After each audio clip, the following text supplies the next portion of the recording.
What if I told you the richest people in the world didn't want to be seen? They didn't chase fame. They didn't flex online. They didn't want recognition. Because the most powerful wealth on earth moves quietly. Today, we're breaking down 10 of the wealthiest individuals in the world, what they actually did to build their fortunes, and how they kept much of their power hidden from public view. Let's begin. Carlos Slim became one of the richest men on the planet without ever behaving like a billionaire. While Silicon Valley chased innovation and attention, Slim focused on something far more stable: infrastructure. He bought telecom companies, utilities, and essential services across Latin America, often during economic crises when prices collapsed. Once he owned them, he held them for decades. His wealth stayed quiet because he avoided headlines, avoided controversy, and avoided excess.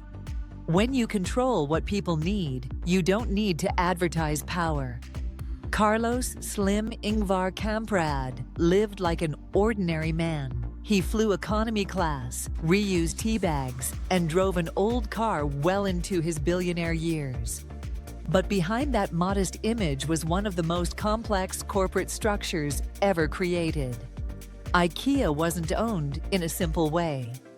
It was shielded by foundations, trusts, and holding companies spread across countries. Even financial experts struggled to determine how much he truly controlled. His frugality wasn't a personality trait, it was camouflage.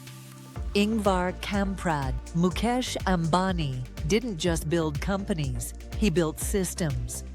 Oil refineries, data networks, retail supply chains, and telecom infrastructure across India all ran through his empire. Instead of expanding loudly across the world, he aligned his businesses with national development. That made his wealth appear patriotic, necessary, and untouchable.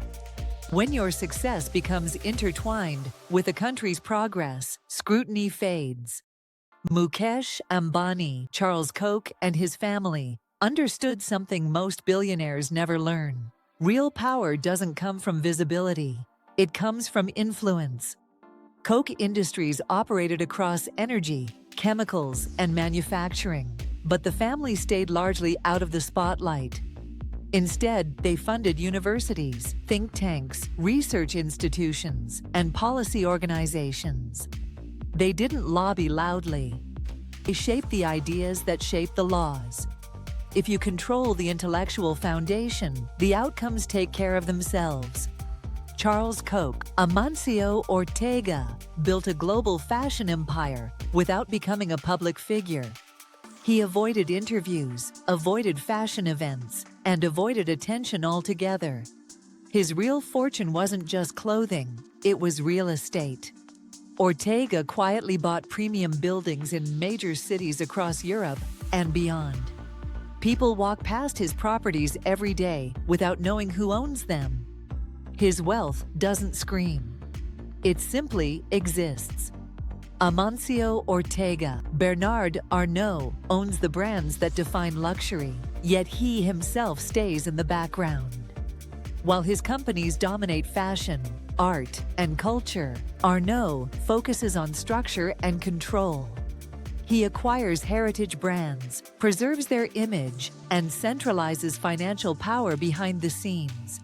You see the logo. You don't see the leverage. Luxury distracts from ownership. Bernard Arnault, Andrew Carnegie mastered wealth creation so completely that he erased himself from it. He controlled steel production, transportation, and pricing in a single system long before the term vertical integration existed. Then, at the height of his power, he gave most of his fortune away. Libraries, universities, and institutions replaced his image as a monopolist. The wealth disappeared. The influence didn't. Andrew Carnegie, John D. Rockefeller engineered the most powerful business system in history. Standard Oil didn't just sell oil, it controlled production, refining, distribution, and pricing. Even after the company was broken up, Rockefeller's interests continued dominating energy and finance for generations. His name faded from daily headlines, but his family offices never stopped shaping global markets. Adjusted for inflation, no individual has ever surpassed his wealth. John D. Rockefeller, Jacob Rothschild, inherited something more valuable than money: access. The Rothschild family avoided public companies, avoided personal branding, and avoided explanation. They financed governments, funded wars, and loaned capital when nations were desperate. Their wealth wasn't counted in stock prices, it was embedded in influence. When countries needed money, they didn't call banks. They called the Rothschilds. Jacob Rothschild. And here's the truth most people never hear. The richest people alive today are not on any list. They hide behind family offices, sovereign partnerships, private equity firms, and foundations. They don't trend. They don't post. They don't explain themselves. They understand one rule better than anyone else: visibility is a liability. If you want real wealth, think in decades, not years.